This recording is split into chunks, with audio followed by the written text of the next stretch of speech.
ముఖ్యమంత్రి రేవంత్ రెడ్డి 12 రోజుల విదేశీ పర్యటనకు బయలుదేరారు.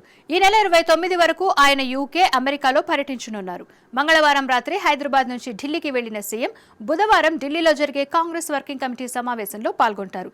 రాత్రికి ఢిల్లీ నుంచి యూకేకు వెళ్తారు. 21న ఉదయం 10:30 గంటలకు కేలోని బల్వాత్నిక్ స్కూల్ ఆఫ్ గవర్నమెంట్, ఆక్స్ఫర్డ్ యూనివర్సిటీని సీఎం సందర్శించనున్నారు. అదే రోజు సాయంత్రం 6 గంటలకు ఎమిరేట్స్ స్టేడియాన్ని సందర్శిస్తారు.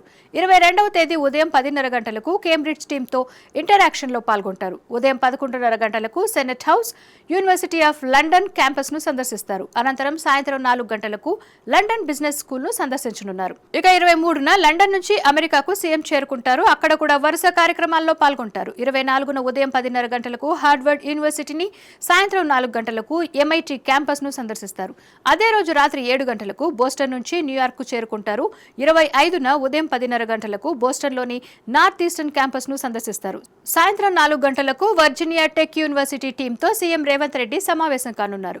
విద్య, పరిశోధన, సాంకేతికత తదితర అంశాలపై ఆయా సంస్థల ప్రతినిధులతో సీఎం చర్చించనున్నారు. 26న ఉదయం 7 గంటలకు న్యూయార్క్లో జరిగే ఇండియన్ ఓవర్సీస్ కాంగ్రెస్ సమావేశంలో సీఎం రేవంత్ రెడ్డి పాల్గొనున్నారు. అనంతరం 29న న్యూయార్క్ నుంచి తిరుగు ప్రయాణం ప్రారంభిస్తారు. ఆగస్టు 30న హైదరాబాద్కు చేరుకుంటారు. ఈ విషయంపై ప్రతిపక్షాలు ఈ ప్రభుత్వం పర్యటనలకే సరిపోతుందని, పర్యటనలు తప్ప పనిచేసిందేం లేదని మండిపడుతున్నాయి.